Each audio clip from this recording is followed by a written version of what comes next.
Hey, welcome to the podcast. Different type of episode this week. As I'm sure a lot of you heard, Jim Stinnett passed away last week. And of course, he was on here chatting to me only a month ago. Exactly, actually, a month to this day, we were chatting, and then the episode came out shortly after. And yeah, I've been thinking about him a lot. Like, I really got on great with him, and I was looking forward to staying in touch and maybe even meeting him in Ireland if he came here fishing. And it was just really sad and upsetting to hear of Jim's passing. He had a heart attack and he was in hospital, but he didn't recover after going to hospital. And I just want to give my condolences to the Sinet family because there was three things in life that Jim loved: his family, bass playing, and fishing. So I was going to just skip this week's podcast and tell everyone to go listen to Jim's episode. And yeah, go listen to the episode with Jim because you'll hear all about his life and just you should it'll inspire you to just pursue your music or whatever passion your is. Just listen to Jim and how passionate he is about bass playing. But I'm actually going to pay a little tribute to him. I'm just going to watch a bunch of my favorite clips from real bass lessons, and I'm going to play some music that I've recorded over the last few years that I wrote and was inspired to write because of Jim's lessons. So let's just jump in and check out some of the real bass lessons because Jim is gone, but the lessons are still online. The books are still available. We can all keep learning from Jim every day. We can log on to YouTube and follow his lessons, which is amazing. So, yeah, let's keep Jim's memory alive by following the Real Bass Lessons channel, buying his books, and yeah, fire it up. So, the first lesson I'm going to pick out is Real Bass Lessons number 97, Funk Fills. So this one, Jim is kind of playing around with an old Weather Report song called "The Cucumber Slumber," and he's making his own out of it and just coming up with some ideas. So obviously, I don't own the rights to these videos. I hope it's okay just to use the clips. I'm putting a playlist at the end of this and in the description. All the videos will be in the description and a playlist at the end with the videos that I'm looking at and links to all the books and other stuff that Jim was involved in. So I'm just going to play Jim playing here the thing, and then I'm going to talk about it. So here we go. Let me play for, I don't know, maybe a minute or so here straight, and I'll just kind of mix and match those and we'll see how it sounds, okay? Here we go.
Got the idea? All I did that time is I went up here and then went in a little tense.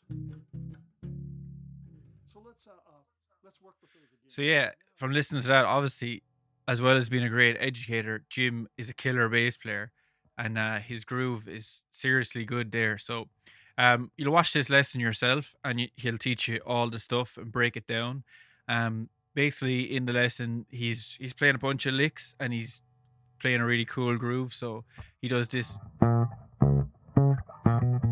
that's kind of a six based around a major a sixth to a dominant seven kind of.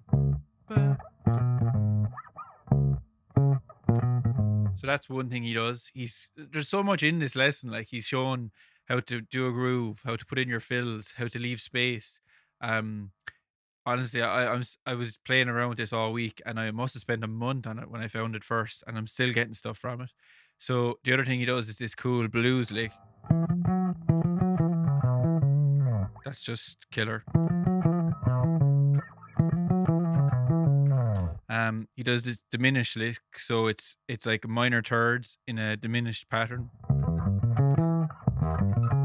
and he brings it up a half step. Oh, messed it up. There we go. And then so he introduces like this concept then of doing other licks you have with a diminished shape. So he does this triad thing with the same idea.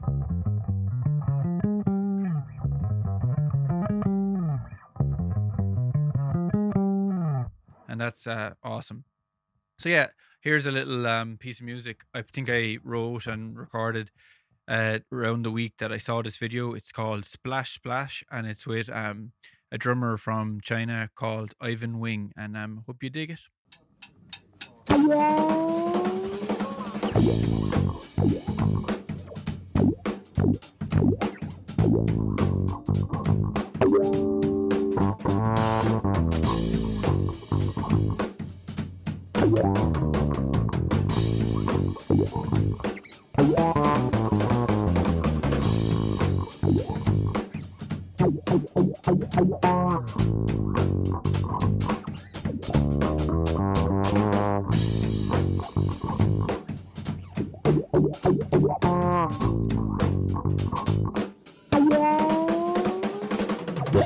So the next lesson I'm going to pick is real bass lessons number 7, tapping. So yeah, I definitely was here from the start because this is 2015, just around the time my music shed here was finished.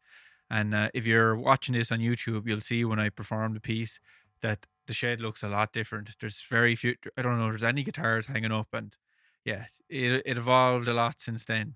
So yeah, Jim was always progressive in his playing. He wasn't just stuck playing jazz or old funk.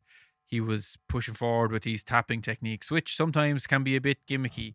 And I think what I really like about this lesson and this piece is that it's not gimmicky at all. It just sounds really nice. So if a non bass player or non musician even heard you playing this tune, Open Up, you just like it and appreciate it as a really nice musical piece. So that he has 2 tapping books, Tapestry and Tapping. Tapestry he wrote himself, and Tapping he wrote with Charles Bertude, who you might know from YouTube. He has a huge channel, and yeah, Charles is a beast of a bass player and an ex-student of Jim's. And Jim was immensely proud of how well he was doing his career and how awesome a player he had become. So I'm just going to play my performance of Open Up. And if you want to learn how to play the song, just jump over to Real Bass Lessons number 7 and check out the tune, or buy the book Tapping by Charles and Jim.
Okay, we're back. Yeah, that was Open Up by Charles Bertude and Jim Stinnett. So, the third lesson I'm going to pick is one about left hand dexterity. So, yeah, you can't really express yourself musically if you physically can't do the things you want to do. So, why do we practice? Why do we go into the shed, as people say? Well, the idea is that you reach a certain proficiency physically with your instrument, so you don't have to think about that anymore. If you are thinking about the barriers, thinking about the physical limitations of your playing, that's a barrier to musical expression. So by doing exercises like Jim shows us, we can remove those barriers and be just free to express ourselves musically. And that's a lifelong goal. You'll never fully achieve like the level of musician. Well, I don't think you will. You'll always be working on it, always be getting better. And that's the amazing thing about being a musician. There is no glass ceiling. If you're a sports person, around the age of 30, you hit your peak, and that's it. You can't pursue that avenue in your life really anymore. Not at professional level, anyway. But as a musician, we are practicing till the day we die. So that's, I think that's amazing, and we can just keep pushing on with our passion and getting better and better at it every day. And yeah, you gotta love to practice. That's the way it goes. But yeah, so I'll just show you this now. So I did this for about 6 months, 7 months, I'd say. And this is just me throwing back to these videos. I haven't watched them in years. Like this one's 3 years old now. So let's just have a listen to it's called an etude. Like it's an exercise, repeating exercise with the left hand that you just play around the circle fifths to get faster on the bass. So we'll listen to Jim playing it, and then he actually has a second video which I'll go to and also put in the link, where him and his son Grant are doing this exercise as well, an earlier one on realbasslessons.com.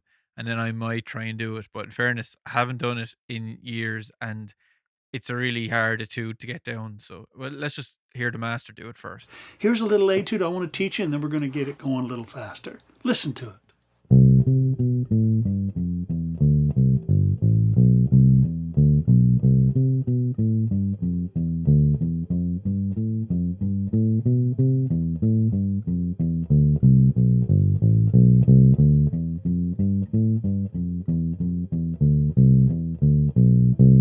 Cool. Now, if you notice, I'm just playing the notes of the C major scale. Yeah, that's tricky. So, yeah, check out Real Bass Lessons number 107, Laser Practicing Left Hand Dexterity, to learn how to play this. Jim breaks it down nice and slow. No tabs, though. He didn't want to put tabs on screen. He wants you to develop them ears, play along with him, have fun with him. That's the way he did the videos. He told me like he wants it to be like you're in there with him, a real lesson. So no tabs on screen, just play along and keep rewinding till you get it.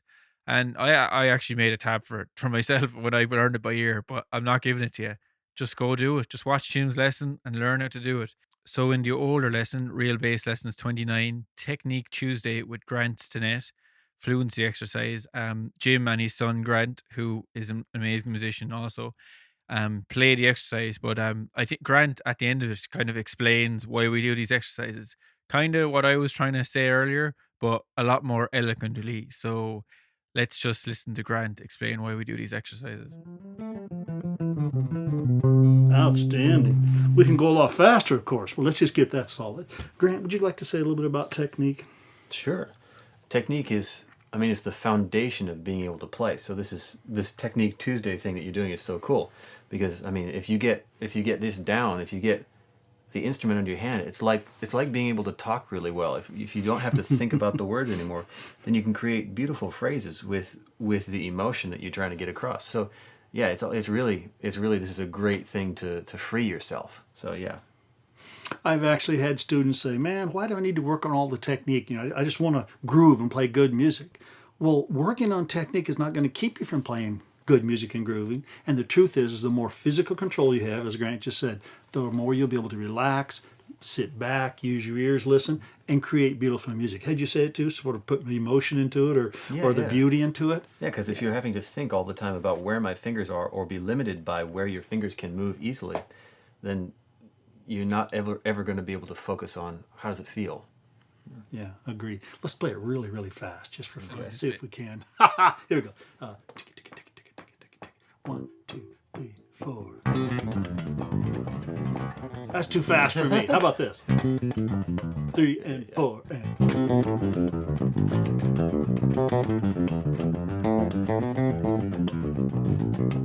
That's fast. Not past it. That's enough. My fingers are tired. You don't really need to worry about this ultimate speed until Okay, you get so to yeah, know good great exercise. Check out the longer video to learn how to do the etude, and the earlier one, lesson 29, to hear them kind of talking about it a bit more. I can't remember how to do it really. Oh, that's the first part, and then it goes.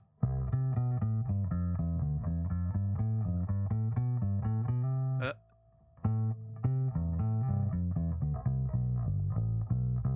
that's the second part, and then how does it end? It goes.